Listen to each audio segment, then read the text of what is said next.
बड़े बच्चों और ज्ञान की खोज में लगे सभी साधकों, बहुत ध्यान से इस बात को हृदयंगम करना। आज हर घर की यही पीड़ा है। बच्चे कहते हैं पढ़ाई में मन नहीं लगता, और बड़े कहते हैं पढ़ा हुआ याद नहीं रहता।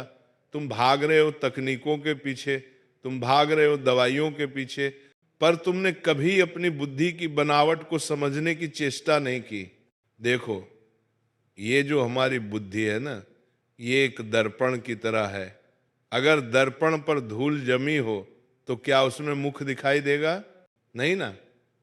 वैसे ही जब तुम्हारे मन पर वासनाओं की, चंचलता की और संसार के प्रपंचों की धूल जमी होती है तो उसमें सरस्वती का ज्ञान नहीं ठहरता। तुम रटते हो पर वो बुद्धि में उतरता नहीं है। सबसे पहली बात जिसे आज का समाज भूल गया है वो है संयम। हमारी प्राचीन पद्धति कहती है कि विद्या प्राप्त करने के लिए ब्रह्मचर्य अनिवार्य है। इसका अर्थ केवल शारीरिक नहीं बल्कि मानसिक भी है। आज का विद्यार्थी क्या कर रहा है? एक हाथ में किताब है और दूसरे हाथ में मोबाइल।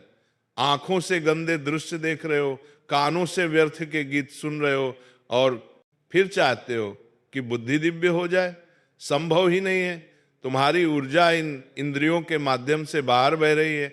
अगर याददाश्त बढ़ानी है तो इन छेदों को बंद करना होगा। अपनी ऊर्जा को बचाओ, उसे ऊपर की ओर मोड़ो। जब शक्ति भीतर संचित होगी तो तुम्हारी मेधा शक्ति अपने आप तीव्र हो जाएगी। दूसरा सूत्र, समय की शुद्धता।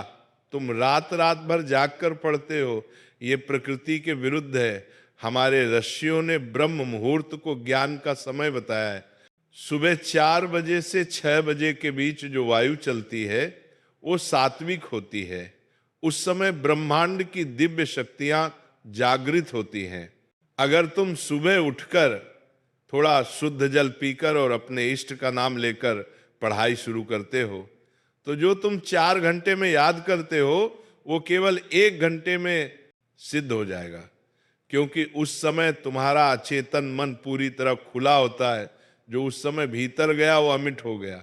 अब सुनो वो महामंत्र जिसे धारण करने से बुद्धि कुशाग्र होती है।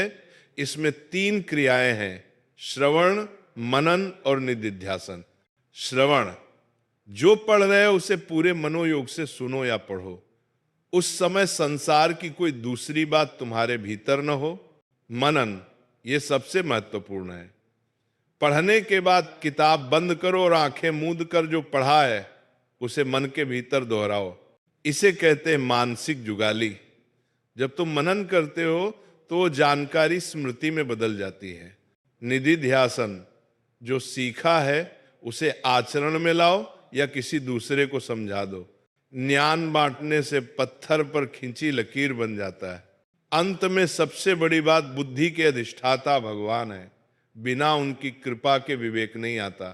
तुम चाहे जितनी जुगत लगा लो, अगर मन अशांत है तो कुछ याद नहीं रहेगा। पढ़ने बैठने से पहले मात्र 2 मिनट शांत बैठो। राधा राधा या अपने इष्ट का नाम जपो। नाम जप से तुम्हारे मस्तिष्क की नसें शांत होती हैं। जब हृदय में शांति होगी तो ज्ञान अपने आप वहां आकर विश्राम करेगा। मेरे बच्चों, तुम केवल परीक्षा पास करने के लिए मत पढ़ो, तुम इस देश का भविष्य हो। अपनी बुद्धि को पवित्र करो, अपने चरित्र को बलवान बनाओ, सात्विक भोजन करो, बाहर का तामसी भोजन छोड़ दो।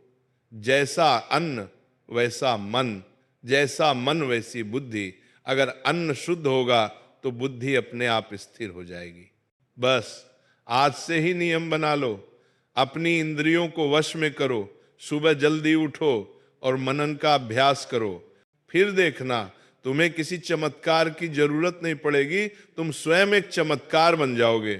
खूब उन्नति करो, माँ बाप का नाम रोशन करो और इस ज्ञान को सेवा में लगाओ। श्री जी तुम पर कृपा करें, खूब खुश रहो। लाडली जी की कृपा सब पर बनी रहे।